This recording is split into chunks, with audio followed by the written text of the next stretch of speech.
in Hebrew theology, incidentally, that there is a thing called the Yetzer Hara. And in the beginning of time, when God created Adam, he implanted in him the Yetzer Hara. And the Yetzer Hara means the wayward spirit. He put something funny in man so that man would be a little odd.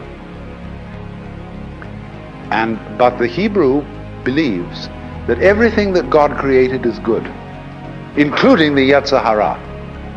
Because if it hadn't been for the Yetzer Hara, there would have nothing ever happened. Everybody would have obeyed God, and God would have said, well, this is kind of a bore. Well, this thing's going to happen of its own, because what everybody wants is something to happen on its own. And everybody wants that. Because you see, the sensation of being you, this curious, lonely center of awkward sensitivity, subject to the most peculiar feelings and pains and anxieties and all that sort of thing, all that is an essential prerequisite for feeling something else. These two experiences go together. In other words, if you want to be omnipotent and you want to live in a universe where nothing happens except exactly what you will to happen.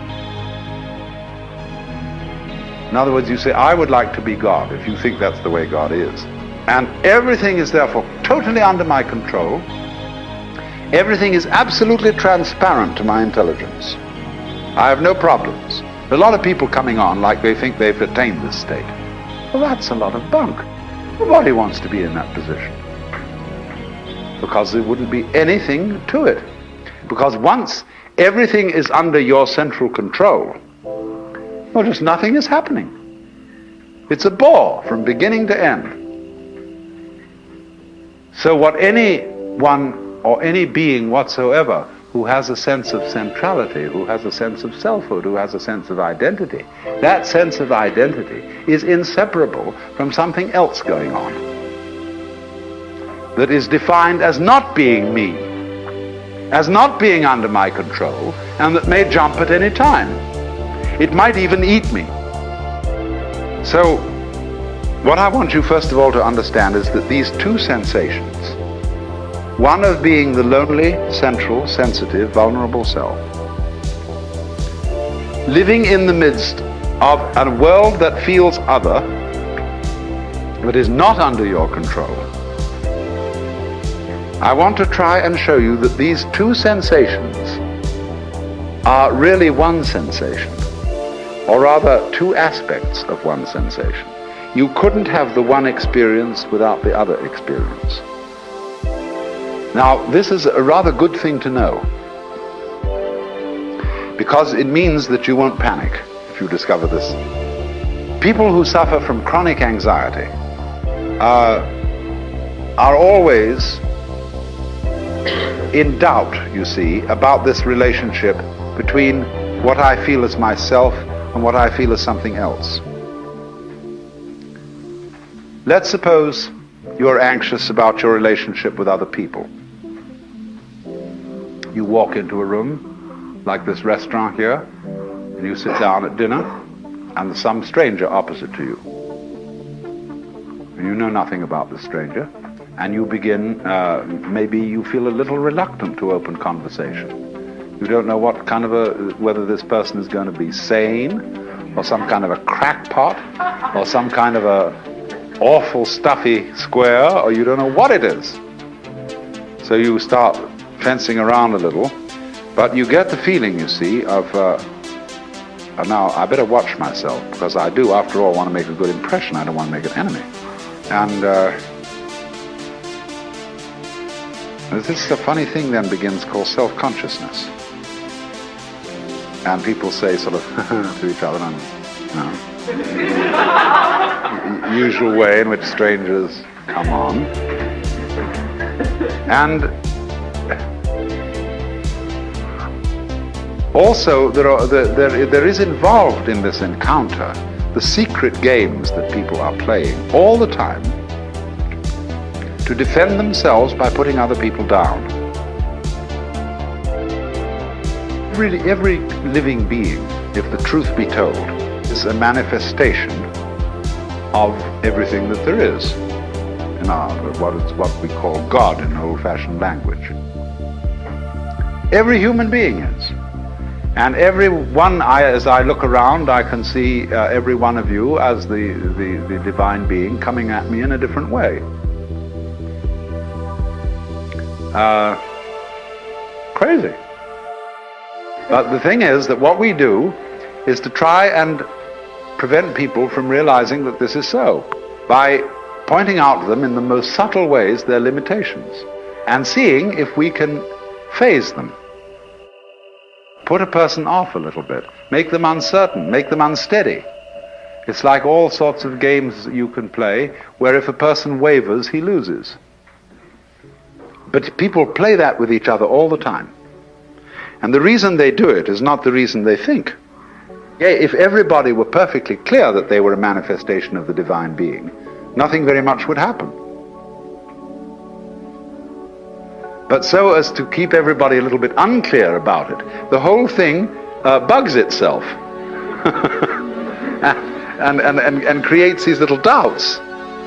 So what we're beginning with is these little doubts, you see, these sensations of blockage, of not being very sure of yourself, but knowing very much indeed that you are yourself and that you're alone and it's all up to you. The terrible feeling of responsibility. What I'm trying to point out to you is if you intensify that feeling and bring it to its highest pitch, you will immediately realize that you are aware of it only by virtue of the entire sensation of something else, something defined as not you. So the feeling of not you and the feeling of you are relative. They go together, and you can't have the one without the other. And if you can't have the one without the other, that means there's a secret conspiracy between the two. They are really the same, but pretending to be different. Because the whole idea is if there wasn't a difference, you wouldn't know anything was happening. So the whole point is then, if everybody of us all were the same and all shared the same ideas exactly and so on, there'd be nothing to talk about, because everybody would be a bore. There'd be just yourself echoing back at you, you see, and you'd feel like a madman in a hall of mirrors, where everything you went was just yourself, you see, in all directions, just you. Well, that's no fun. You may think that I'm speaking in favor of some kind of schizoid, pluralistic universe. No, the whole point is this, that difference and every kind of variety of differentiation is the way through which unity is discovered. I mean, this business about vive la petite différence is very important. And the fact that men and women, for example, as a primordial kind of difference, never can really understand each other is tremendously exciting.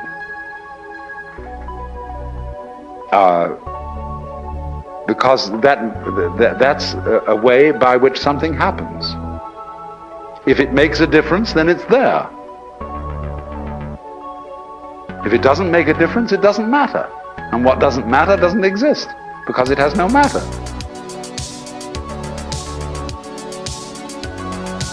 So, however, it is wherever you notice a difference, the difference has two sides. What it is and what it's not. And these two sides, since you can't have the one side without the other side, they're really one. Because they go together, inseparably. So when you get this extreme sense of your own existence as a rather painful fact in the middle of everything else, the everything else feeling and the you feeling are two poles of one and the same process. So that the real you is what lies, as it were, between these poles and includes both of them. Now this is the fundamental principle of the whole way in which ancient Chinese thought developed. The philosophy of the yang and the yin. This is one of the oldest ideas in the universe. I mean, no, that's a rather too big language. On this planet. And the philosophy, which I shall have occasion to speak of a little bit more later, of the Book of Changes, Yi Jing, is based entirely on this. That the universe is the interplay of difference, and the primordial difference is between up and down, back and front, black and white, is and isn't, male and female, positive and negative. So the word yang in Chinese means or refers to the south side of a mountain, which is the sunny side.